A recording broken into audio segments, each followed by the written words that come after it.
Hello दोस्तों, नमस्कार। आप सभी का आरवी मानसी पर स्वागत है। आज एक नया विषय ले रहे हैं जिसमें आपको संपूर्ण रूप से पढ़ाया जाएगा कि आपके परीक्षा उपयोगी दृष्टि से आपके प्रश्न कहाँ से बैठेंगे। यानी कि पहले पढ़ने से पहले अपन ये देखेंगे कि इसमें क्या पूछा जाता है और सिलेबस क्या है, यानी कि प्रश्नों की प्रकृति किस तरह से रहती है। यानी कि शुरुआत करने से पहले आपको इस वीडियो को अच्छे से समझना होगा, क्योंकि यहाँ से ही आपके 5 से 6 क्वेश्चन बैठने वाले हैं। यानी कि टोटल आपके 20 क्वेश्चन आते हैं। 20 क्वेश्चन में से आपके 5 से 6 क्वेश्चन यानी कि 30%, 100 में से 30%, इसलिए बहुत ही महत्वपूर्ण है। तो इस पर व्यापक रूप से डिस्कशन करना आवश्यक है। यानी कि भूगोल की शुरुआत हम सिलेबस से करेंगे। अगर आपके सिलेबस की दृष्टि से देखें तो आपका भूगोल जो है वो हमेशा एक जैसा ही रहता है, यानी कि इसमें जो आपके परिवर्तन बिल्कुल भी नहीं होता। अगर परिवर्तन होता है तो एक आध टॉपिक आपके ऐड हो जाता है, बाकी हटता बिल्कुल भी नहीं है। तो भूगोल की बात करें तो भूगोल में आपके नंबर 1 तो जो टॉपिक है आपके पृथ्वी की गतियां, उनके प्रभाव, अक्षांश और देशांतर। दूसरा, पृथ्वी की आंतरिक संरचना, महाद्वीप महासागरों की उत्पत्ति। चौथा, भूकंप, ज्वालामुखी, सुनामी। पांचवा, वायुमंडल संगठन, संरचना। छठा, सूर्य ताप, उष्मा संतुलन, तापमान वितरण, वायुदाब, पेटियां एवं पवने, वर्षण, महासागरीय धाराएं, ज्वार भाटा, प्रवाल भित्तियां। अब भारत का भूगोल, राजस्थान का भूगोल। भारत के भूगोल में कुल मिलाकर आपके 6 टॉपिक है। भौतिक विशेषताएं, जलवायु, मृदा, वनस्पति, अपवाह, उद्योग, जनगणना। जबकि राजस्थान के भूगोल में आपके ज़्यादा टॉपिक है। भौतिक विशेषताएं, जलवायु, मृदा, वनस्पति, वन्यजीव, अपवाह, इसमें कृषि है, आपके खनिज है, आपके इसमें उद्योग, मरुस्थलीकरण, जनसंख्या। यानी कि इसमें राजस्थान और भारत के भूगोल में 3 टॉपिकों का अंतर है।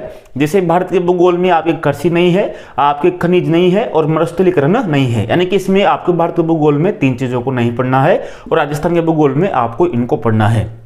अब ये सिलेबस हुआ। सिलेबस के बाद में देखेंगे तो आपके जो सिलेबस को है टोटल आरपीएससी ने 5 खंडों में यानी कि 6 खंडों में बांट रखा है। कितने खंडों में, क्योंकि समझना आवश्यक है। आपके यूनिट 1 है जिसमें आपको अगर पढ़ना है तो आपको क्रमबद्धता, आपको रणनीति पूरी आवश्यक याद होना आवश्यक है।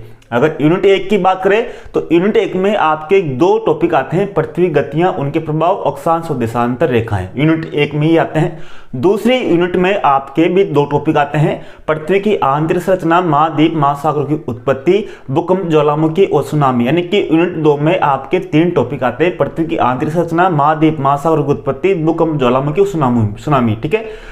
जो यूनिट 3 है, यूनिट 3 में आपके 4 टॉपिक आते हैं, वायुमंडल संगठन, संरचना, सूर्य ताप, उष्मा संतुलन, तापमान वितरण, वायुदाब, पेटियां, पवने, वर्षण। ठीक है।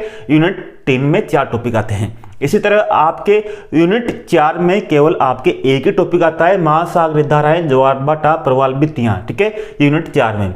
अब यूनिट 5 आपके भारत भूगोल से संबंधित है और यूनिट 6 राजस्थान के भूगोल से संबंधित है। तो इस तरह से कुल मिलाकर आरपीएससी ने भूगोल में आपके यूनिट को कुल मिलाकर 6 भागों में बांटा है। कितने भागों में? 6 यूनिट में बांटा है। अब आपको प्रत्येक यूनिट याद होना आवश्यक है कि एक यूनिट में क्या क्या है। अगर बात करूं मैं, आपके अभी तक 2010 से लेकर 2022 तक पेपर आयोजित हो चुके हैं एसएसटी के, तो मैं यहाँ यूनिट ले रहा हूं। आपके यूनिट 1 से हमेशा 2 क्वेश्चन पूछे जाते हैं। कितने क्वेश्चन? 2 क्वेश्चन। यानी कि प्रत्येक गतियां, उनके प्रभाव, अक्षांश, देशांतर रेखाओं से आपके 2 क्वेश्चन पूछे जाते हैं।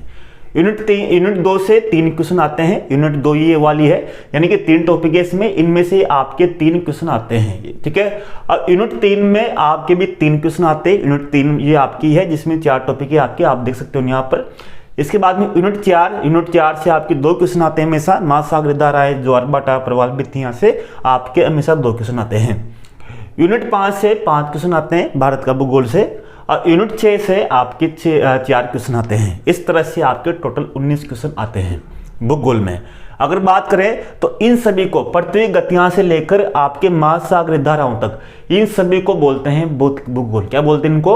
भौतिक भूगोल। यानी कि भौतिक भूगोल को कुल मिलाकर, यानी कि भौतिक भूगोल से आपके जो 19 क्वेश्चन आते हैं, भौतिक भूगोल से आपके 10 क्वेश्चन आते हैं। और भौतिक भूगोल को यहाँ पर 4 यूनिटों में बांटा गया है। ठीक है। तो भौतिक भूगोल बिल्कुल आसान है, इन सभी को पढ़ेंगे। यानी कि ये आपके क्रमबद्ध है कि यहाँ से इतने इतने क्वेश्चन आते हैं। अब आपको क्या देखना है, वो चीज़ें मैं आपको ऐप पे कराऊंगा, जब आपको कोर्स में ऐड कर दूंगा। तो अगर आपके 19 क्वेश्चन आते हैं, हर बार आपके 19 क्वेश्चन आते हैं, अगर हम 2010 से शुरुआत करें तो 2010 में भी आपके एसएसटी का पेपर हुआ था, यानी कि एसएसटी की वैकेंसी सेकंड ग्रेड की वैकेंसी आई थी। 2010 में हुआ, 2011 में हुआ, 13 में हुआ, 13 में हुआ। 13 में इसलिए 2 बार गिन रहा हूँ क्योंकि संस्कृत विभाग की भी सेकंड ग्रेड के एसएसटी की वैकेंसी निकलती है जब आपके सामान्य निकलती है, तो उसमें भी वैसा का वैसा ही सिलेबस है जैसा आपके इसमें सिलेबस है। दोनों में सेम सिलेबस है और सेम ही पर्सन पूछे जाते हैं, ठीक है। तो इस तरह से यहाँ पर 13 में 2 बार पेपर हुआ एसएसटी का, 16 में भी 2 बार पेपर हुआ, 18 में 2 बार पेपर हुआ और 22 में भी 2 बार पेपर हुआ एसएसटी का, संस्कृत विभाग का और आपके सामान्य विभाग का। इस तरह से 2010 से लेकर 2022 तक आपके कुल मिलाकर 10 परीक्षाएं आयोजित हो चुकी हैं, यानी कि एसएसटी के 10 पेपर आपके पास हैं। कितने पेपर? 10 पेपर आपके पास है और एक पेपर में आपको 19 क्वेश्चन मिलते हैं। कितने क्वेश्चन? 19। तो अपन मान लेते हैं कि आपके पास 20% मिलते हैं एक पेपर से, तो एक पेपर से 20% मिलते हैं, तो 10 पेपर से आपके कुल मिलाकर 200% हो गए। अब 200% तो आपके पास याद होना आवश्यक है। मैं कोर्स में ऐड कर दूंगा आपके, जब आर्य मानस स्टडी ऐप पर हम एक कोर्स ऐड करेंगे तो वहाँ आपको सब मिल जाएगा वहाँ पर। तो 200% आपको याद होना आवश्यक है, अच्छे से उनका विश्लेषण होना आवश्यक है। 200 प्रश्नों में से आपके अब जब आपके आगामी जब 2024-25 में जब आपकी वैकेंसी आएगी तब 200 क्वेश्चनों में से भूगोल में जब आपके कुल 19 क्वेश्चन आएंगे, 19 क्वेश्चनों में से 6 से 7 क्वेश्चन आपके 200% से मिल जाएंगे। कितने प्रश्नों में से? 200 प्रश्नों में से 6 से 7 क्वेश्चन वहां से मिल जाएंगे। यानी कि आप देखिए 200 प्रश्नों को पढ़कर आप कितना 33% आपकी तैयारी तो ऐसे ही कंप्लीट हो जाती है।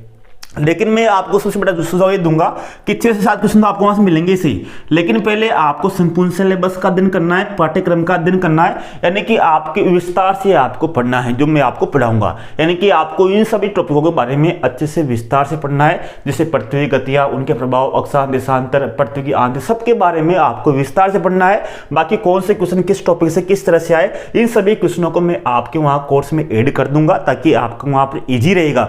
तो मेरा उद्देश्य यह है कि आपके भूगोल में, यानी कि जो जिसे बात करते हैं तो भूगोल में बिल्कुल आसान है, आपको समझना है, यानी कि एक एक टॉपिक को आराम से समझेंगे और पूरे में से पूरे क्वेश्चन लाएंगे। जिस तरह से अपने 4 विषय पहले पढ़ा है तो उसी तरह भूगोल को भी इस तरह से पढ़ना है कि अपना एक भी क्वेश्चन बाहर ना जा पाए। तो शुरुआत करेंगे, यानी कि अपन शुरुआत करेंगे पृथ्वी की गतियां, उनके प्रभाव से। जो प्रश्न किस तरह से पूछे गए उन प्रश्नों का विश्लेषण में आपके अलग से एक वीडियो बना दूंगा। 200 प्रश्नों का जो विश्लेषण है उन 200 प्रश्नों से मैं आपके, जैसे मान लीजिए एक प्रश्न में आपके 4 ऑप्शन रहते हैं ए बी सी डी, तो आपके 200 प्रश्नों में से 4 ऑप्शन हुए तो आप जोड़ लीजिए आपके 800 प्रश्न हो गए।